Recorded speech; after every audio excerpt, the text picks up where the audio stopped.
Well, good evening, everyone. I need to check, make sure I am recording. Yes, it looks like I am recording. Okay, good. Glad to see everyone attend tonight. It looks like I've picked a good time to hold these sessions. Usually during the semester, I do it during the daytime and only get one or two people showing up. So I'm glad that we were able to find the time when many of you could attend.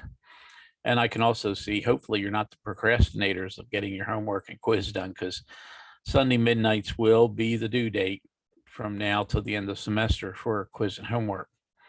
We're going with last week we talked about actually analyzing transactions and seeing whether or not how the accounts interact with the different transactions. So we talked about when you see a transaction, figuring out whether or not you're increasing that account or decreasing that account. This week we're going to drill down more on analysis and start to learn how to record these transactions. Before I get started, a couple of housekeeping things about the course that I wanted to share with everyone. I'm having a problem getting email notification. One of the things that I like to do is keep the Google email account open while I'm at work all day long, in case anyone has a question. And same thing on weekends, I like to check that same Google account so that I can get back to you all as quick as possible. This new Blackboard Ultra has a function where you can message me.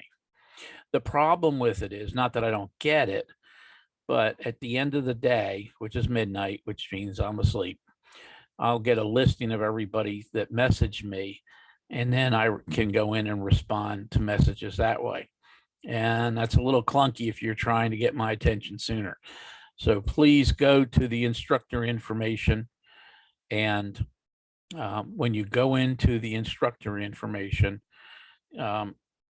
it'll have my email address there, copy and paste it into your email account and contact me that way. That because I keep that account, like I said, open. I'm looking at it several times a day, and I can get back to you a lot faster that way. Okay. The other thing is I want to remind everybody that I'm going to post the grades at least every 48 hours, but it'll probably be every 48 hours. So if you don't see your grades show up right away, that's the reason why. Again, this is a new function. It used to be when you got done your Connect assignment, it would automatically transfer over to the Blackboard gradebook. Doesn't do that anymore, though. I got to go and actually post each grade individually. And so I try to set aside a time I can go and do that all at once. And I am working my way through the discussion questions. So you all should be able to see those grades. And to let you know how I grade these, if you responded to both requirements, that is an original posting and then a reply to someone else, you'll get 100. But if you only do one of the two, you're going to get a 50. So it is a graded assignment. You want to do that. Want to remind everybody that the practice problems are not graded. Grades may show up in your grade book. I'm still waiting to see how that's playing out. I could go back in under the old Blackboard and you know, keep them from being viewed, but I don't. This new one, I'm still learning the system. So I guess what I'm trying to say is, what you might want to do, since the homework and practice are like identical in how they're laid out, you might want to just do the homework, because there is a lot of time required by this course in doing the assignments. So go in, do the homework, and then if you need more work on it, go back into practice and work on it. If work and practice works for you before doing your homework, I'm great with that. I want to see you successful with it. The other thing that's good about practice is you can save those problems, go back and work them in preparation for your tests and in preparation and studying for your final. Okay. All right. So the basis of financial statements is where we're starting with this chapter. And again, we've already looked at identifying the transaction, looking at the source documents like invoices, checks, and bank statements and that kind of thing. and recording those to what we call the general journal. And then we're going to post that information from the general journal to the ledger. We're going to constantly be using the accounting equation. That's why you have to be familiar with it. Again, I mentioned with this third bullet that we're going to record into a journal, and then we're going to put that information into a ledger. A journal has a summary of each transaction. The ledger is for each individual account, so you can keep track of what your account balances are. And then finally, we're going to do the trial balance and the other financial statements to start proving that the information that we posted is correct. Well, this is not moving for me. Hold on a minute. I wanted to wait till now when we had more folks on to let you know that I need for everyone, if you have a video, to turn off your video. We have some students that have limited bandwidth, and they'll keep timing out if someone else's video is coming through the pipeline. And also, please keep yourselves on mute. And I don't mess with mute much because I do want you to unmute yourselves and ask any questions as I go through all the particular information in the slide and when we talk about some of the problems. So here's your source documents: bills from suppliers, sales receipt, checks, purchase orders, payroll records, and bank statements. And this is just a limited number. There's a whole bunch more than this. So what is an account? We've been working with accounts already and doing your homework in chapter 1. You've been working with accounts like cash, supplies, accounts payable, common stock. Okay. So an account just records the increases and decreases in that particular account. The reason what's going to happen is at the end of the month or whatever other accounting period we're using, when we go to post those numbers to the trial balance, we're going to be transferring the end of month balance is essentially what we're going to be doing. So after recording, like say a full month of transactions, we're going to take the balance at the end of that that's supposed to be in the account and put that on the balance sheet, or the trial balance, I'm sorry. Now, general ledger is different. Well, no, I'm sorry. General ledger is where we're going to put, it's not, no, I'm sorry, I misspoke. The general ledger is not where we're going to put. We're going to put it in this account ledger. So every time you have a cash transaction, it's going to go into the account ledger. You're going to post it to the general journal first, but then you're going to put it into the specific ledger. And the general ledger is a summary of all accounts. And an example of that would be, let's say you have a rent-a-center and you probably have 300 or 400 accounts receivable. Well, we're not going to put 300 or 400 different accounts receivable on a balance sheet. We're going to put a general ledger called accounts receivable, which summarizes all the individual ledgers.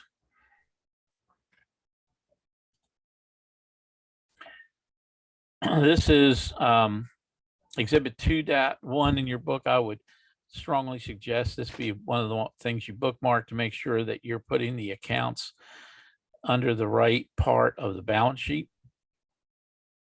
And again, we've already started using some of these accounts in chapter 1, but we're going to be adding accounts every week.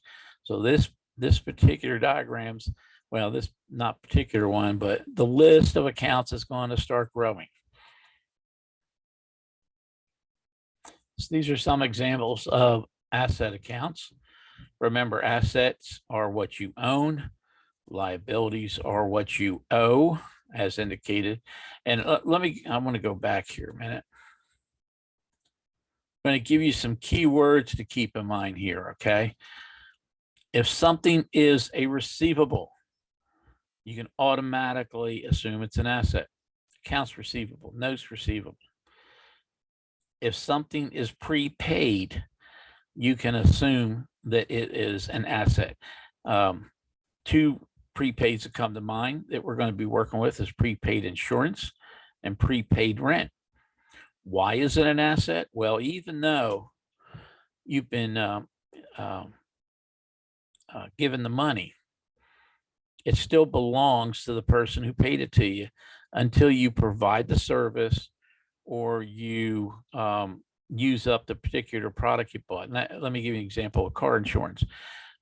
If you've ever canceled an insurance policy, an automotive insurance policy, and you're prepaid it for 6 months, they're going to refund you the difference for the unused portion of that insurance policy. That money is going to sit there in a prepaid insurance account until you go through a period of time to where it gets used up. And we'll have some exercise show you where that money is going to be applied. Rent, same way. If you could argue, well, what if you have a lease? This really wouldn't apply. But if you, in a particular example I'm thinking of, let's say you prepay your rent for a year in advance, and you leave after 6 months, and maybe you have a clause in the lease to where if you get moved for a job or something like that, you're not responsible for the rent from the time you have to move. Then you would have that money refunded to you. So in other words, the company's not going to capture that as revenue until each month passes and you use up that rent. And so it sits in a prepaid rent account, and that's considered an asset. And I'm not sure if I mentioned this last week or not, but accounts receivable, you're probably thinking, well, wait a minute, I don't have the money yet for that. How can it be an asset? Well, you can take your account receivables. In fact, the short version of that is they're called receivables. And you can go to the bank. You can sell those receivables, usually for about 70 or 80 cents on the dollar. But because you can get money for those receivables, it's still an asset. And that's why it falls there. So don't get these confused with liability accounts. Now, for liability accounts, whenever you see the word payable, it's a liability. That means you owe it. And it's not just, buying merchandise, getting repairs done on credit, that kind of thing. You also might have gone ahead and borrowed money or signed a note to cover debts that you already owe. So if you owe it, again, the payable kicks in. Now, the other key word is unearned. And what unearned revenue is let's say somebody prepays you for work. And example, this would be, well, magazines. You subscribe to magazines for a year. Well, you're not going to record that annual subscription you got as revenue. You're going to, as you send out each magazine, and this is literally done by the big publishing companies, as you ship out those magazines, then you will move the money you've been prepaid from unearned revenue over to revenue. And you'll see some examples of that where you'll have a description where a customer prepaid their landscaping for 6 months. And you need to know that when you analyze the transaction, that you're going to be debiting cash and you're going to be crediting unearned revenue.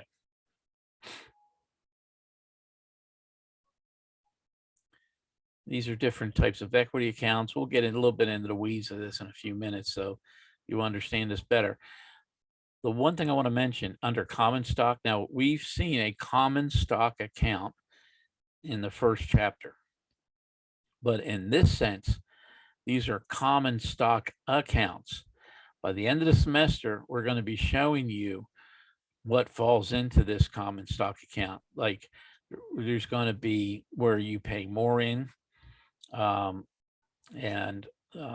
that paid in excess of par is what it's called. You're going to have par stock, which falls under the common stock account. So there's going to be 3 or 4 accounts you're going to learn that are actually within this common stock area of the equity accounts. Dividends is a standalone account.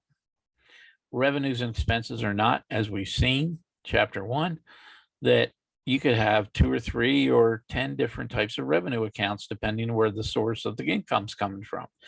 And expenses can be as many as you're going to have business expenses to subtract from your revenue.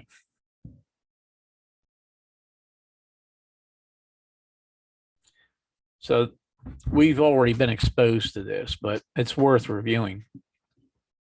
I had some emails where some folks were confused on this.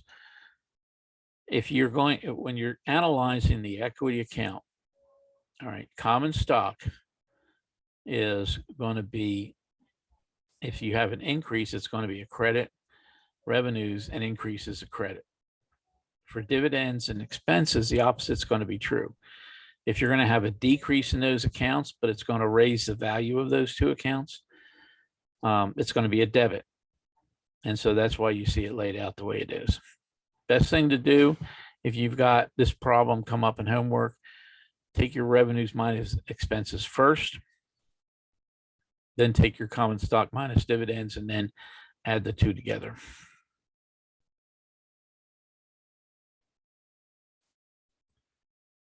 This is what a chart of accounts looks like. Every company has one that has an accounting system.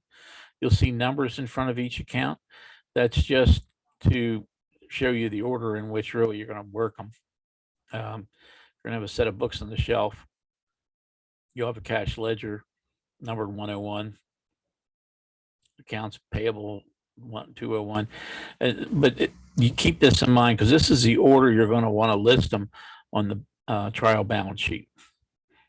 And so that'll help keep you organized. Again, you want to bookmark exhibit 2.4 because you're going to be creating income statements and balance sheets and trial balance sheets, and you're going to have to know what order these go into. You just can't put them in willy-nilly and have cash and then go over to accounts payable and then maybe to rent expense. You'll see what I mean when we look at the samples.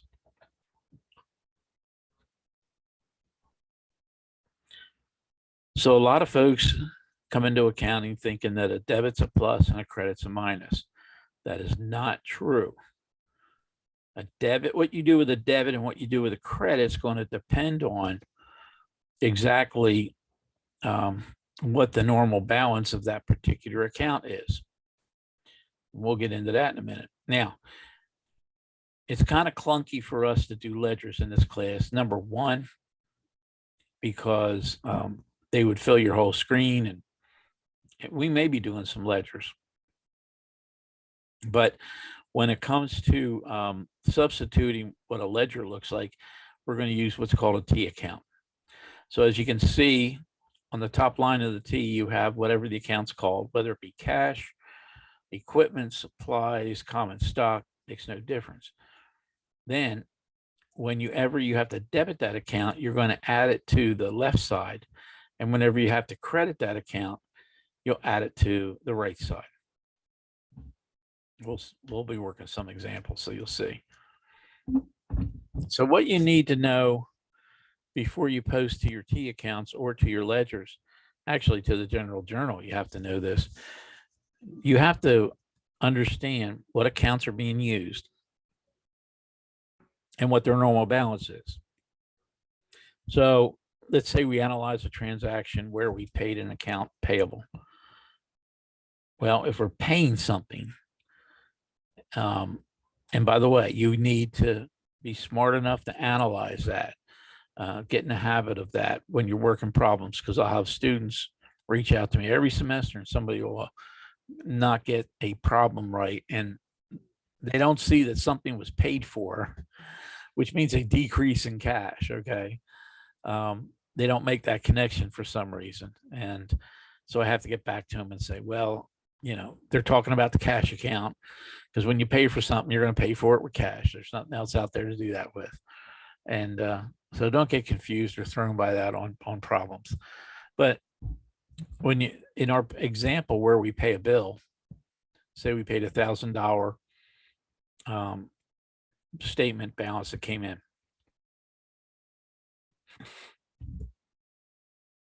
We're going to go ahead and look at, see what's the normal balance for cash.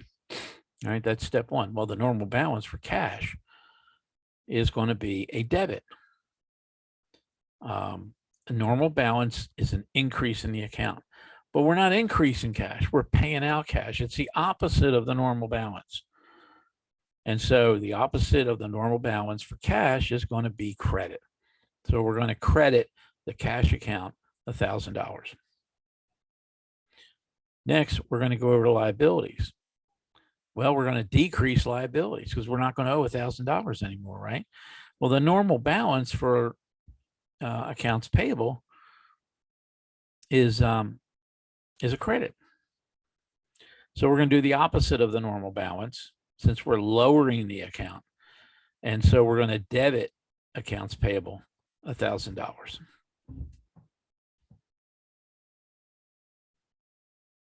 Uh, 2.7 is something that you want to definitely bookmark.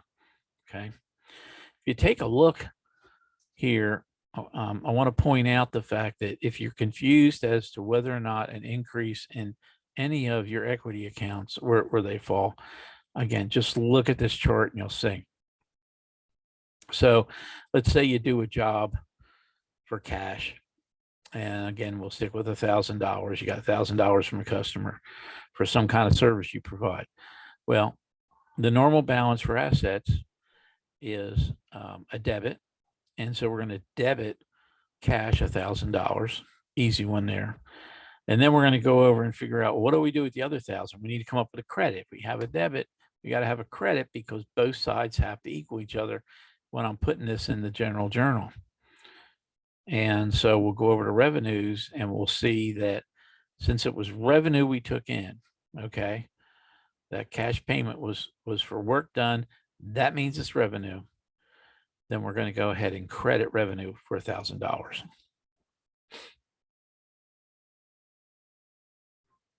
This is a summary of transactions. I'm trying to see if this came from the last chapter. Yeah, if we would have summarized all of our cash transactions that we looked at in the last chapter, this is what they look like in a T account. As you can see, where we received money, it was debited, and where we paid out money, it was credited. Now, when you have you can see the balance is a debit balance, okay? And you can see that if you were to total up all your cash, which is $36,100, and then total up all your payments, $31,300, you're going to have a $4,800 balance at the end of the month or at the end of the year.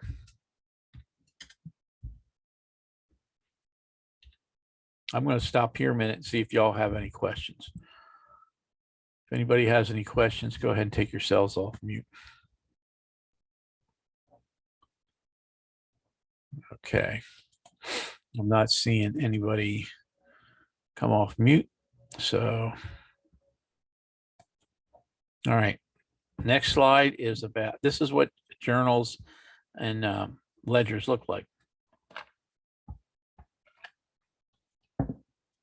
If you ever wondered, the show called The Office, and they're supposed to be a office supply company, right? With heavy focus on paper. Well, in the transition, actually, I don't want to say in the transition, going back in the 70s and 80s, there's still a lot of companies that weren't computerized yet, and they were doing their accounting on paper. When I took my first accounting class back in 1973, no, make that 74, we had to go out to an office supply store and buy ledger paper, and we would do everything you're doing in class on the computer on paper and pencil. Okay, so that's really what you're looking at. Very rarely done, although some companies still do it this way. The ones that do it this way are very old companies that have been in business a long time and are probably very, very small. Could you imagine a Walmart doing it this way? Not going to happen.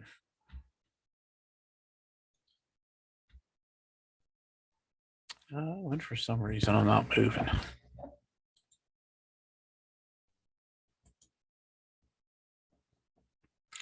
So when you go to put some, and you're going to replicate this, by the way, in your homework. So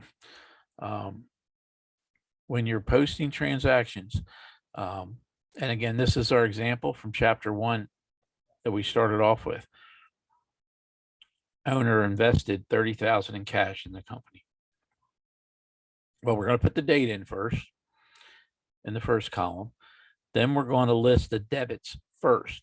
You always list the debits first. You always list the credits second. So you have to determine what your debits and credits are going to be before you post into this general journal. So you're going to debit 30,000 in cash, which was the initial investment, and then you're going to credit common stock $30,000. Now you'll see that there's a remark section right below that. Nowadays, since everything gets posted through QuickBooks and other similar programs, you'll see that there's always a memo or notes section where you can put in the information received investment by owner. That's very important because time erodes memory. And if you don't know what you spent the money on, you'll agonize for hours until you find out why. Because when you get done at the end of the month, or at the end of the year rather, your reward for doing all this accounting is you get to file a tax return. And you have to know where to put these numbers on the tax return to avoid having problems in an audit. So this is an example of journalizing your transactions.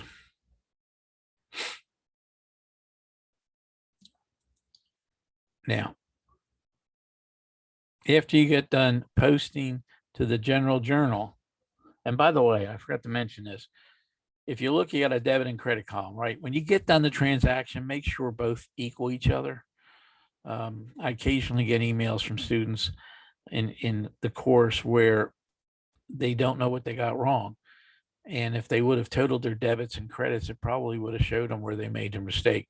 You know, right here we have one debit, one credit. We're going to be doing some problems where you're going to have multiple debits and credits. And you have to analyze a transaction properly and post it properly to avoid a problem. Next, you move the numbers off the general journal into the general ledger. And as we can see with the first line of cash, you're going to open up the general ledger for cash. You can see at the top says cash account number 101. You'll put in the date. You may or may not need an explanation. It's not required. You'll put in $30,000. That's a debit. And then you'll go all the way over to the balance and put in the $30,000 as a balance. Then you'll repeat the process for common stock. However, this time, since the normal balance is a credit for common stock, we're going to put it in the credit column. And again, put the balance of $30,000. So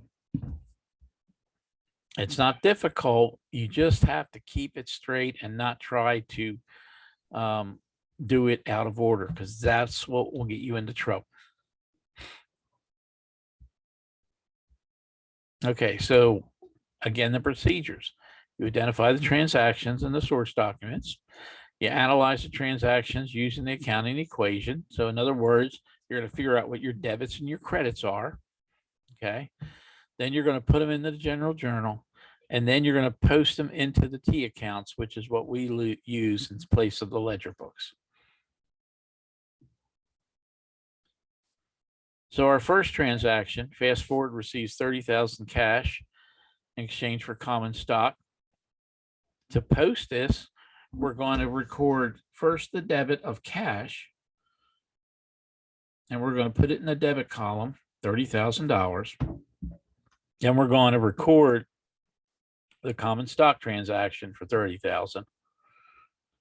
And at this point, I would suggest that you total both columns to make sure they match before you post to the ledger. If it looks okay, then you go ahead and you'll post the cash to the cash ledger or T account, and the common stock to the common stock T account.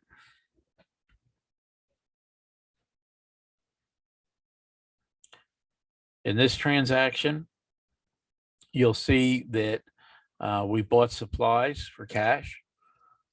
So when we go to do the general journal, we're going to list the supplies first, and the debit's going to be $2,500.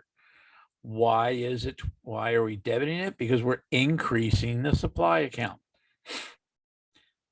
When we go ahead and we post the cash, that we spent, it's going to go in the credit column because we lowered the amount of cash that we have in the bank. And as you can see, we go to post over to the T accounts. We're going to debit supplies for $2,500. We're going to credit cash for $2,500. Okay.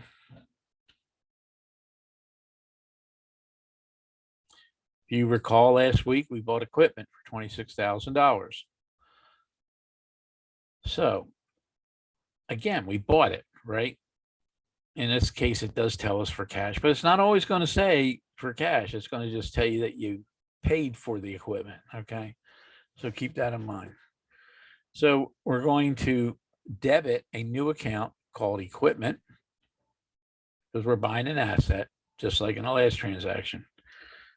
And so we're going to debit it for $26,000. Then we're going to debit, credit cash for the check we wrote, $26,000.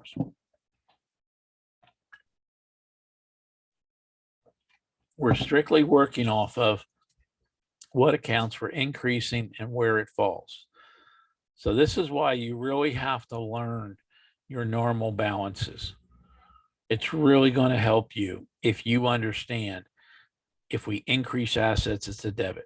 If we increase liabilities, it's a credit. If we increase equity, it's a credit. And then if we increase revenue, it's a credit. Increase expenses, it's a debit. Okay. Next one, we purchased $7,100 of supplies, and we had to do it on credit. Why? Because we're running out of money. You look at the last year transactions. So we bought supplies. We've increased supplies. So we're going to debit supplies because that's an increase. And by the way, that's going to be our first entry because we list our debits first. Next, we're going to go ahead and we're going to credit accounts payable because now we owe somebody that $7,100. And then when we go to post to the T accounts, we will post the supplies over for $7,100 as a debit, and we'll credit accounts payable $7,100.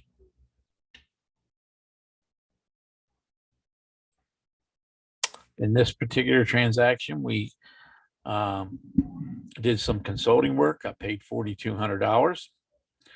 So we're going to debit cash $4,200, and then we're going to credit consulting revenue, which is consulting revenue, $4,200.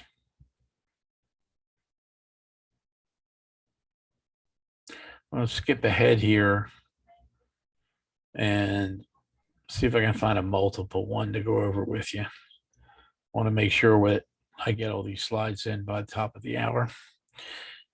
Here we go. So if you recall, last week we looked at where we got $1,600 for consulting work, $300 for rent. So we billed the client $1,900. Keyword, billed. When you see we billed a client or extended credit to a client, it's automatically accounts receivable. Okay. So we're going to debit accounts receivable, the full amount that we got, that are owed for what we provided to a client. So we're going to debit accounts receivable, $1,900. We're going to credit consulting revenue, $1,600, and we're going to credit rent revenue, $300.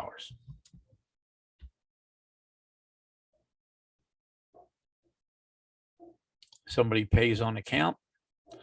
They pay us $1,900 for what's owed from the last transaction, as a matter of fact.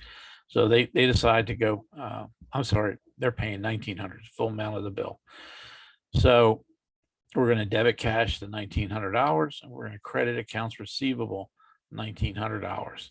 And again, you can see how it posts to the different T accounts. All right, I am going to show you what all these postings do. I'll come back to unearned consulting revenue.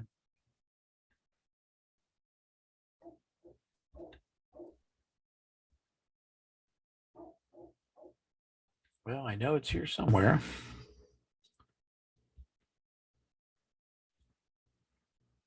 There it is. Okay. So after we post all those transactions to General Journal and then to the T accounts, this is what the T accounts look like. And by the way, this is what you're going to have to fill out when you do the accounting cycle problem, which is going to be due, I think, in about 4 weeks. So in essence, this is what an end of month looks like. Okay. And you'll see every account has an end of month balance.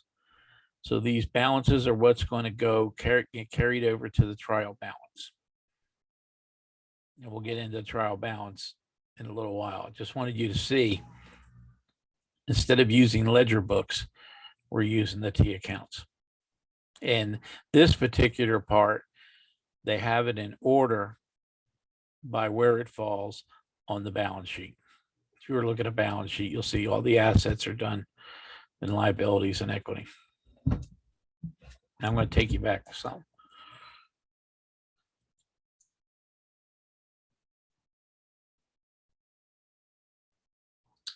Let's see. I think we're there.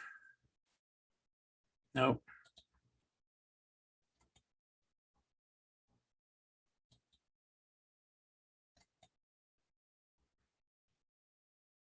Okay, this is the one I wanted to show you. So fast forward receives $3,000 in cash in advance of providing consulting services to a customer. A lot of business will take retainers. If you go hire an attorney, that attorney will charge you a retainer, and they'll give you an estimate of, well, I'll give you an example in my particular business where I do representation work before the IRS. Somebody wants to come in that owes a lot of money to the IRS and they want me to try to settle with them. I'll ask for either a $2,500 or $5,000 retainer, so that depending on what the problem is they have with the IRS. And then I hold that money and then I record the hours that I put into the case and whittle away at that retainer a little bit at a time. Well, when they walk in the door, let's say they give me $3,000 for an offer in compromise, then I'm going to debit cash $3,000, and then I'm going to credit unearned consulting revenue because I haven't earned it yet. It technically belongs to the client. At the end of the work I do, if it turns out that I didn't use up all the money, I'm going to return that under the unearned consulting revenue that I didn't use up, and then the transaction will be reversed. Okay.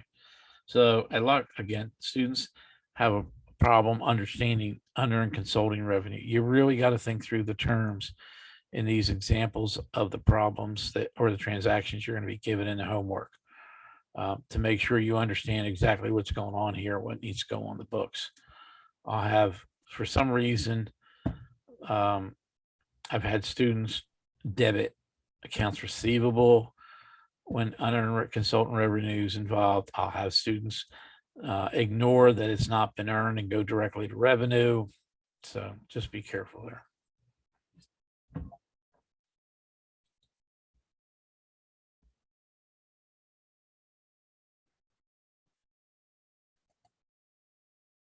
Okay, this is the one we're just at. All right, now we're going to talk about preparing the financial statements. So we're going to list each account in order as it is in the chart of accounts. Can't mix them up. You got to have them in the right order. All right. Then you're going to finish computing what the balances are in each of the accounts. So you're going to add up the debits and add up the credits and figure the difference. If the normal balance of an account is a debit, like cash, you should have a debit balance. If the normal balance, say, is a credit, like accounts payable, you should have a credit balance. It's okay to have zero balances, but whatever the normal balance is for that account, that's what where your balance should be.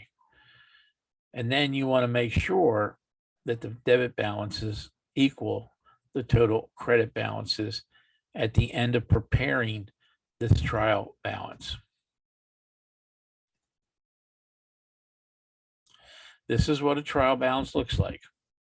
You can see you have all of your assets in the correct order. Then you have all of your credits in the correct order. Okay.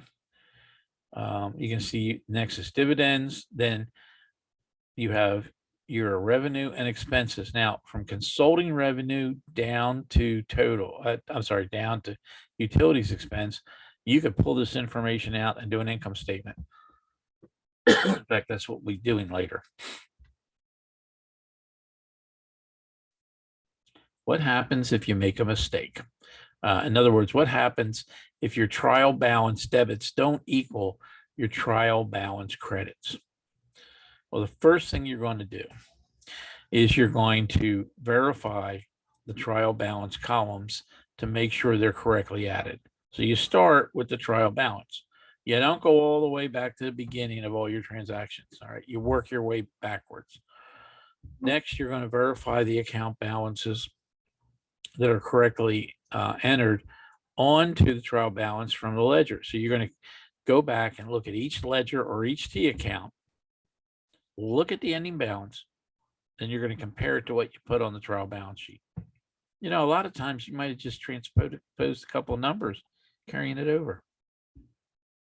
Next, you're going to see if the debit and credits are mistakenly placed on the trial balance.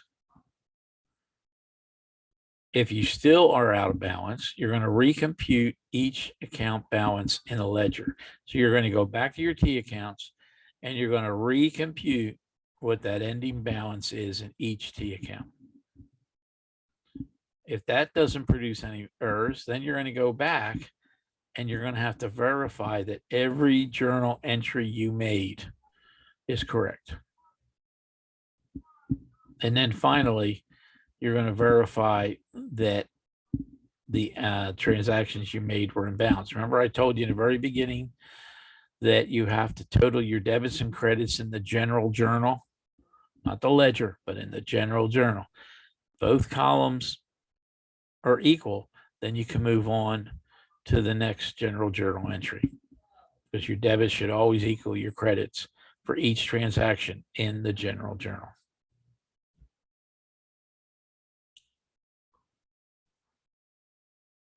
As you can see, when we finish the trial balance, from there, we're going to produce the different end of accounting period statements that our stakeholders are going to use to find out information about our business. And as you can see, the balance sheet, whether it's the beginning balance sheet or the ending balance sheet, in other words, a balance sheet for last year or this year, all it is a snapshot in time.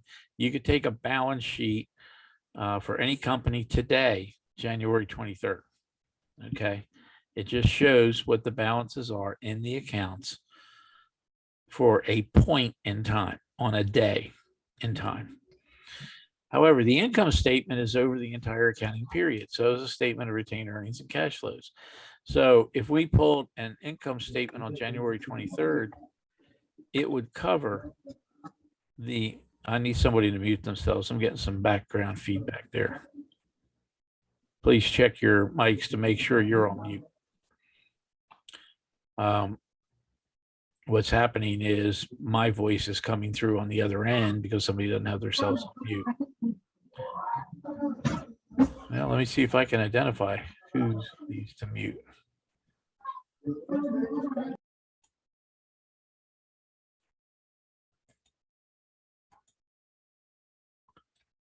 All right, looks like everybody's muted now. Okay, we can continue. Okay, so I was talking about the statements that cover a period of time.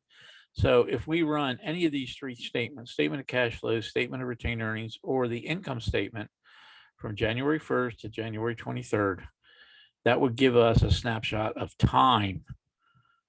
And I'll give you an example of this. When I was in the restaurant industry, we used to run profit and loss statements. And well, we really didn't get involved with balance sheets because that was higher level in our organization. But when we're dealing with individual restaurants and districts, we would run an income statement monthly we would do another one quarterly and do another one annually. The quarterly profit and loss statements, which showed a 3-month period of time, were used in determining the manager's bonuses.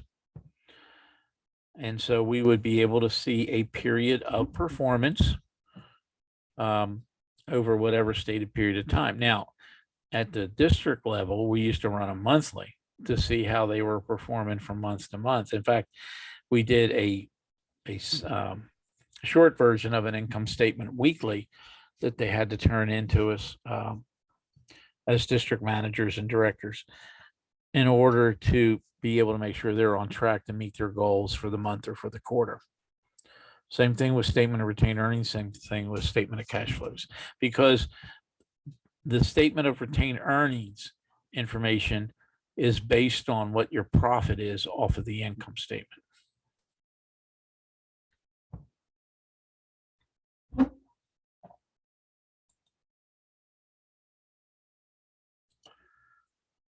So these are the 4 financial statements and their purposes. I'm not going to go in the weeds on this. These are in your book.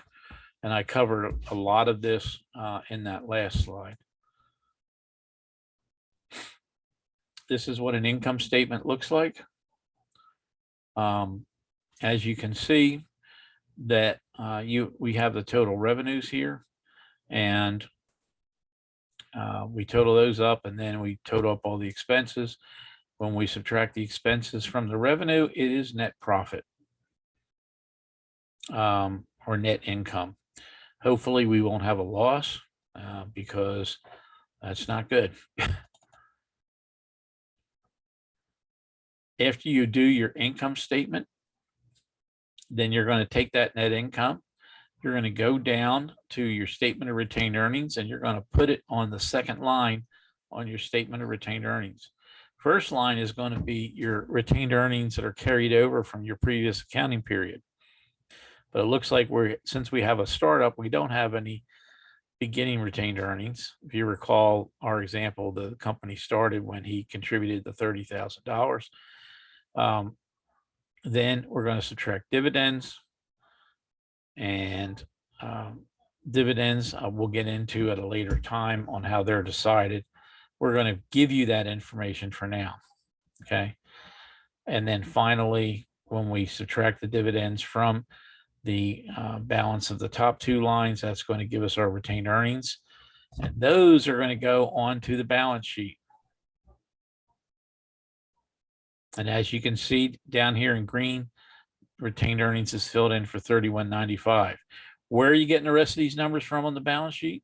Well, you're getting them from the T accounts.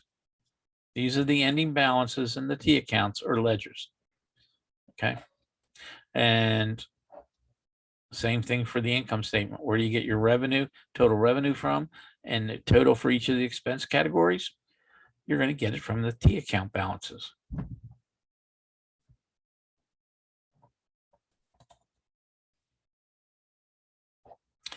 And just some things you should know.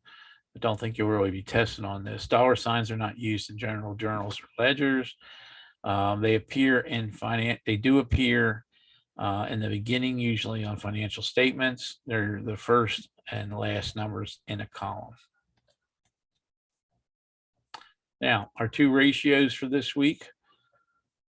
First is the debt ratio. I think there's 2. I'm beginning to doubt myself. The debt ratio is the total liabilities divided by total assets.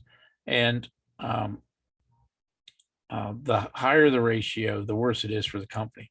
So if this was a 1, that means if it had to liquidate, there wouldn't be anything left for the shareholders. You really want this to be like at a 0.5 or a 0.75 at best. If it's a 1 or more, you're in trouble. And you'll hear companies will clean up their debt. Mainly is to make this and several other ratios we're going to learn to look better. And here you can see Costco and Walmart. For the current year, Costco is 0.02 higher than Walmart. I would say they're close enough not to worry about it, but you can see that they've improved from 2 years ago where they were up to a 0.7. So they probably saw that they had a problem they needed to fix and did something about it to eliminate some of their debt to make this ratio look better. Okay. Anybody have any questions that they want to ask based on what we covered?